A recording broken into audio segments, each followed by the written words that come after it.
Welcome back to JBSports. I'm your host, John Burton, and today is Wednesday, so you know it's all about the Wrestling Wednesdays. Welcome back. It's been a little while since I've had a Wrestling Wednesday episode. I've had busy Wednesdays for some reason. I don't know why, and I know a few times I've done Wrestling Wednesday, but it's on a Thursday. I didn't want to do that, so we're back, and you know, we got some things to talk about, some things I can probably leave out, but we're not gonna talk for too long. But let's get into some stuff. All right. So we'll go into Raw first. Raw, I actually liked it. I thought it was pretty good. I found the right stuff happened, especially in the King of the Ring tournament, which Randy Orton beat Sami Zayn to make it to the King of the Ring finals. Just so you know, on SmackDown that happened. And I believe Asuka beat Alexa Bliss. There we go.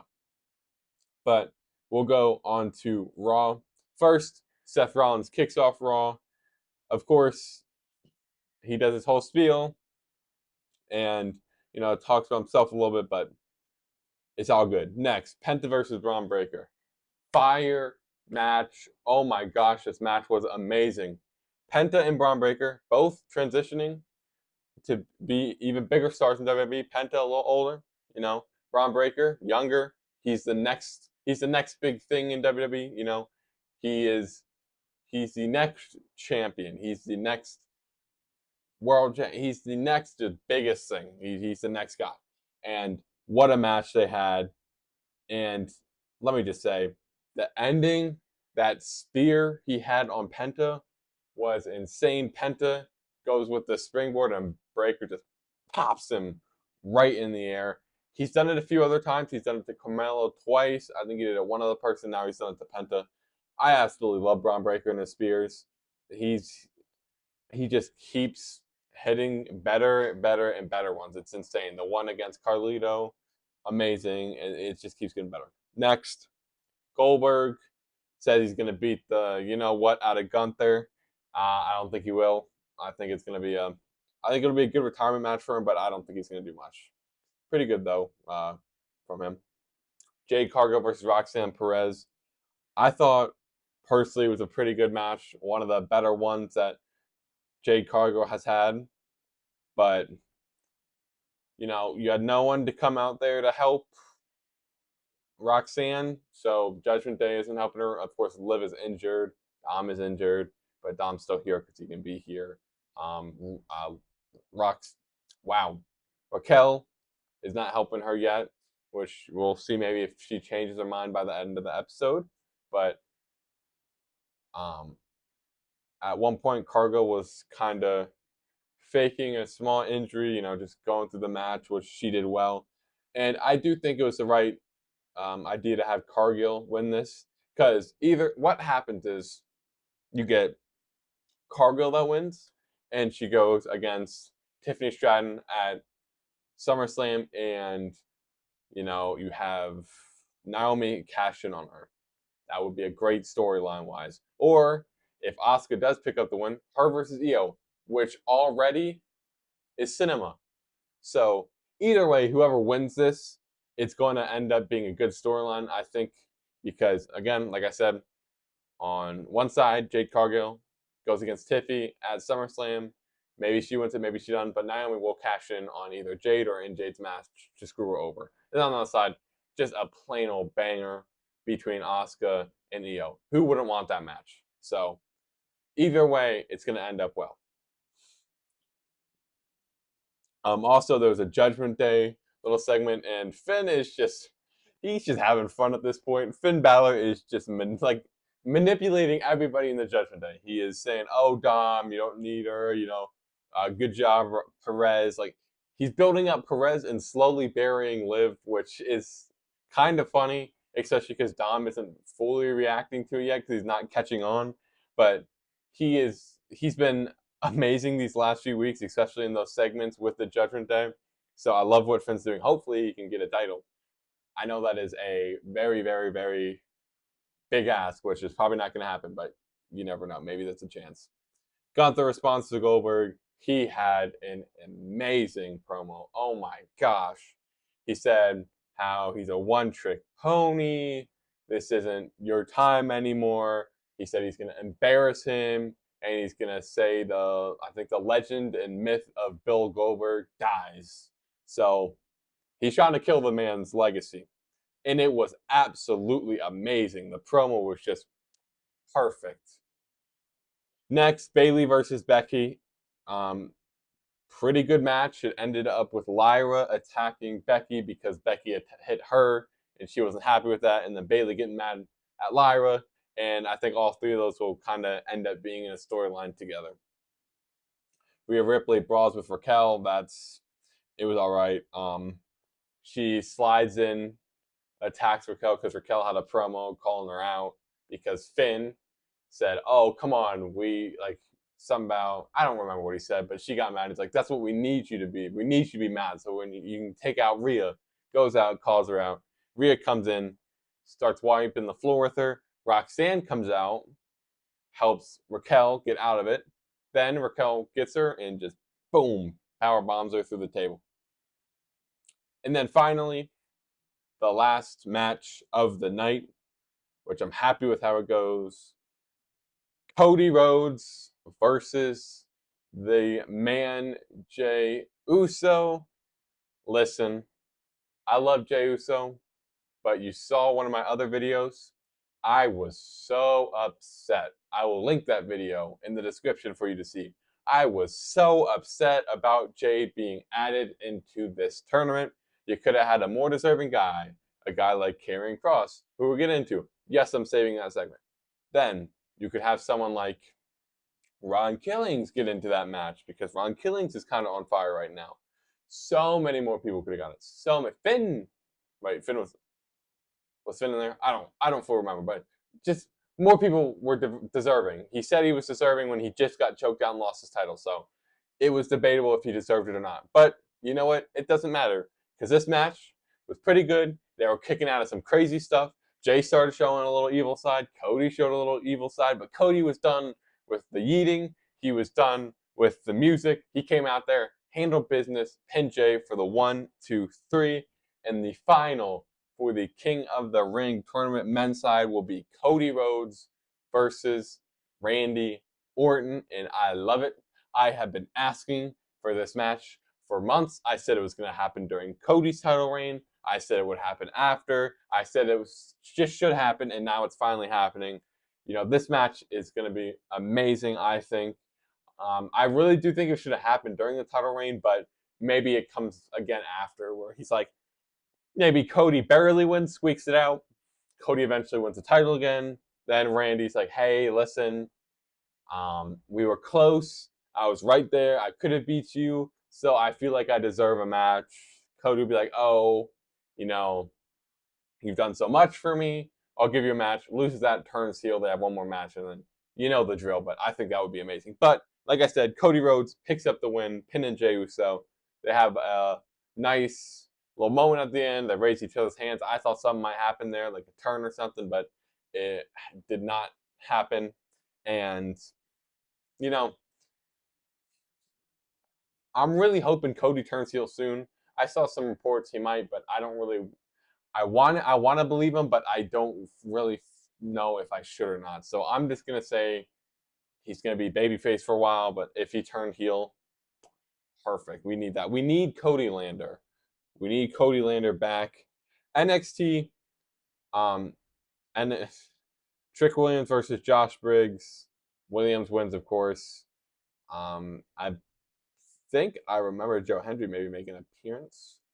Javon Evans versus Tavion Heights. Dembski was way too excited to see his friend lose.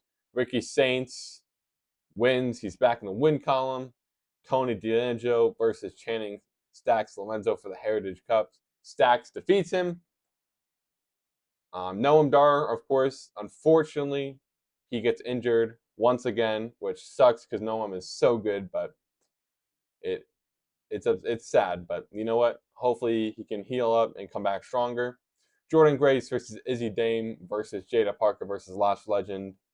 Grace wins. Grace is going to be one of the next women's champions. I don't know if it is the next, just because Blake Monroe is here. AKA, if you don't know her name in WWE, in AEW, it was Mariah May, but now she's come to the other side of the allegiance, I guess. I don't know what I should call the wrestling world. There we go. And is now Blake Monroe. NXT, I caught the highlights of it because I was doing stuff, so I didn't watch it fully, but I caught some stuff. And overall, good night. I really am excited to see what they can do with Blake Monroe. I'm going to call her Blake Monroe because that's her name in AEW, and sorry, WWE. AEW, of course, Mariah May, but we're done with that now. She's in a new spot. Also, Liv Morgan, like I said, she was injured. She suffered a shoulder injury. Hopefully, she can heal up and come back even better. It always sucks, no matter who it is, for someone to get an injury, especially when it's someone who's been on the top of their game. So I praise her, and I hope she can heal up. But next big thing we got to talk about is WWE Night of Champions. I won't be doing any predictions for winners, but I will just talk about some of the matches. One thing I will talk about real quick, though, is the John Cena pipe bomb. You know, you had the same match type, not fully the same, but one was a tables match, one was the normal match, but Ron Killings, or better known as R-Truth, versus John Cena both times. And both times, I think R-Truth has won, one by disqualification, that's a recent one, and then the other one by just putting him through a table, which was the first one in 2011. But you had John Cena lose that match by hitting Ron Killings for the title. CM Punk comes out. They brawl for a little bit, but Cena gets the upper hand, eventually putting, Punk through a table, and then he just starts laying it on him. He's saying hi to people in other companies in the indies, Claudio Castagnoli, Nick Nemeth, and Matt Cardona. Sorry if I totally butchered Claudio's name, but he's bringing the things that CM Punk said in his old promos, but into his new ones.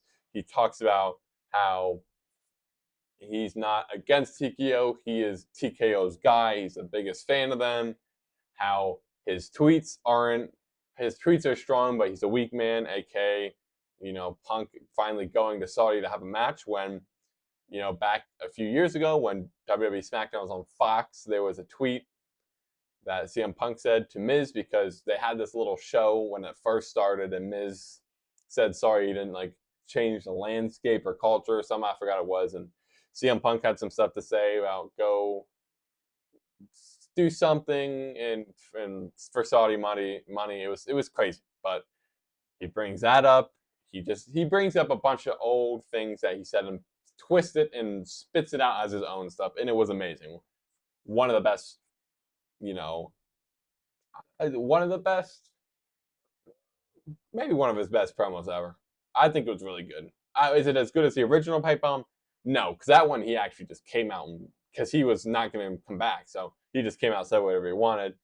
I think this one, it's a little more. I mean, he's got a whole layout to go off of, but it's not as good. But it was pretty dang good, especially for John Cena. So, not saying John Cena's bad. I don't know why he said that, but since the first one was on John, you know what I mean.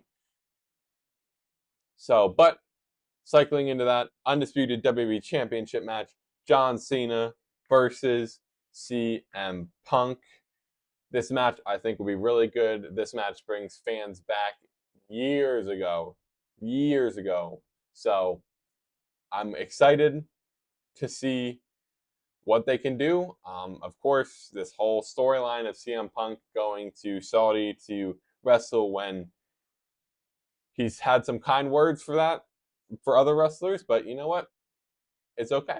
I think it'll be a good match, and I think they can kind of bring people back to the good old days of CM Punk versus John Cena. I think it'll be good.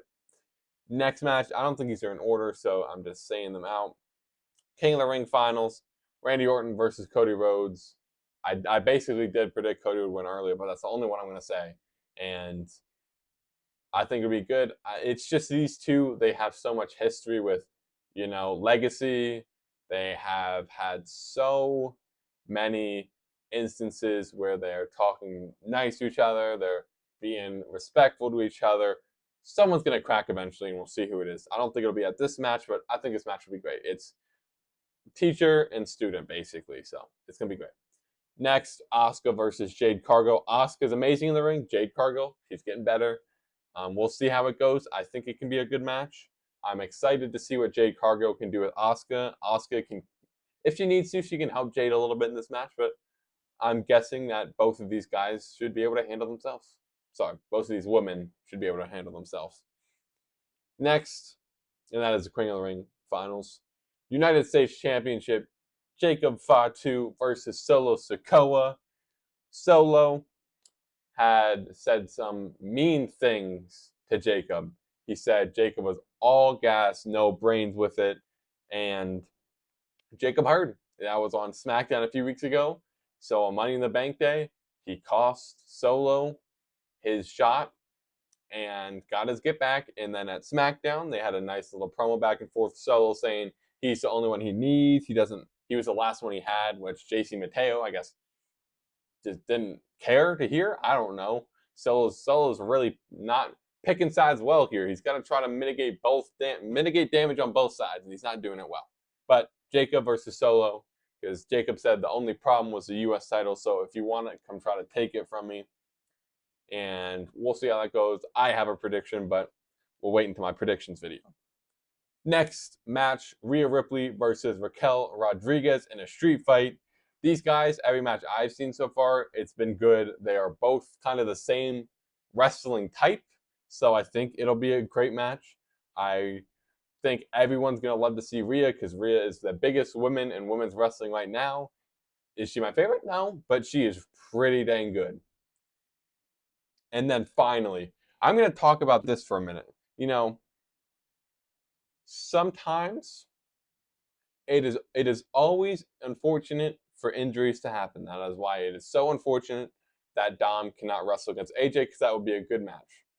But when stuff like that happens, you got to make the most out of it. And the person who has to make the most out of this opportunity is Karrion Kross. We finally get Karrion in a match. We finally get him in the spotlight. We have been wanting this and asking for this for weeks. We've online, you've seen it on everything. We want Karrion Kross. We want Karrion Kross. Karrion Kross this, Karrion Kross that. Karrion Kross, that's all we wanted. You gave him promos, but they were on commercial breaks, so not many people could see it. You start to give him a few promos. Okay, we saw Scarlett on a ladder. We think he might be Money in the Bank. It goes to El Grande Americano, which, you know what? El Grande Americano did great in that match, but we wanted Karrion. We didn't get him. It's okay. Maybe he'll have another chance. You saw some social media things where TKO is telling WWE, don't worry about what the fans say online. Which then people are saying, oh no, maybe we won't get Karrion. We got Ron Killings back, but we don't got Karrion. But guess what? As unfortunate as it may be for Dom, we have our chance with Karrion. And not only is it not just on a random Raw, it's on WWE Night of Champions, Sami Zayn versus Karrion Kross, who have had a kind of mini feud, because I call it mini because it's never been in the ring, but they've had this mini feud for weeks where Karrion Kross is telling Sami, turn into your evil side. You can't win. You'll never win a world championship. He told that to Sami this week when it's like, Sami was talking about how he lost. He's like, started his conversation out like that. And Karrion says, what's that mean? What does mean? You know, Sami, I told you when you were going against the Viper, you were going to get put down. And guess what? I was right. You know what, Sami? I told you could never win a world championship. Sami punches him for his troubles because he doesn't like what Karrion's got to say. And he says, I'm done talking to you. I talked to Pierce. We got a match.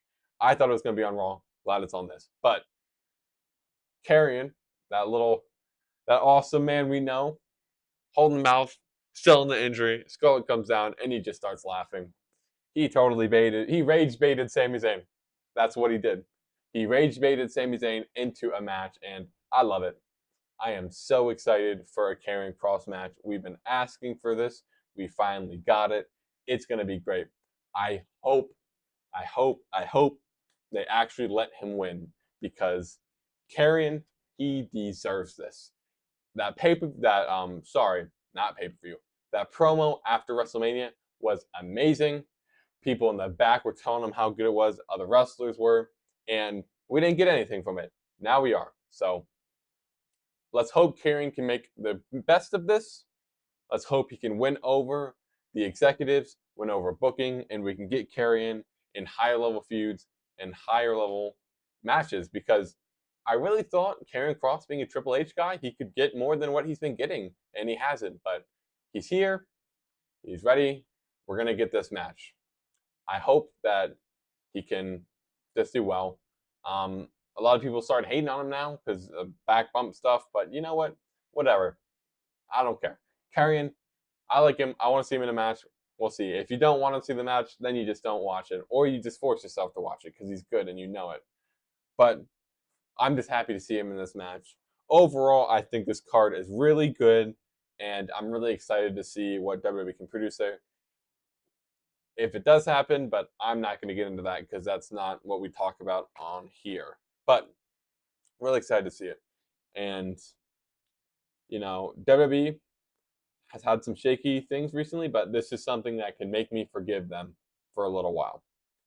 But other than that, I'm just going to probably end it here because SmackDown, it had some cool moments, but other than Tiffany Stratton continuously getting beaten up by Nia Jax and Naomi, for Nia Jax to just stop Naomi from cashing in, which I think she'll cash in at not WrestleMania, SummerSlam anyways, so they're just waiting for that, but they're finding a funny or better way to stall it than Naomi just not cashing in and just waiting the whole way. Overall, though, like the direction, and I think Naomi should be champion for a while. Other than that, though, not much to talk about. NXT is doing well. Love what they're doing with Blake Monroe so far. And Raw, keep doing what you're doing, especially with Gunther. SmackDown, like I already said. And Karrion Kross, more of him. But thank you guys so much for watching this episode. I will have a predictions video out for Night of Champions either after SmackDown that night or the next day after in the morning, but I'll figure out a time because I don't want to do it before SmackDown happens because say something crazy happens and they need a new match. I just don't want to risk that. So we'll see what time it comes out, but I will post it and it'll be fun because I think it's going to be a good prediction video, and I'm going to try to start thinking how the match could go so I can add more substance to it. But thank you guys so much for watching this episode. If you like it, please leave a like and subscribe. I would really appreciate it. But have yourself a great rest of your Wednesday. Enjoy the night. Enjoy the NBA draft if you're watching. If not, it's all good. But have a great night and bye.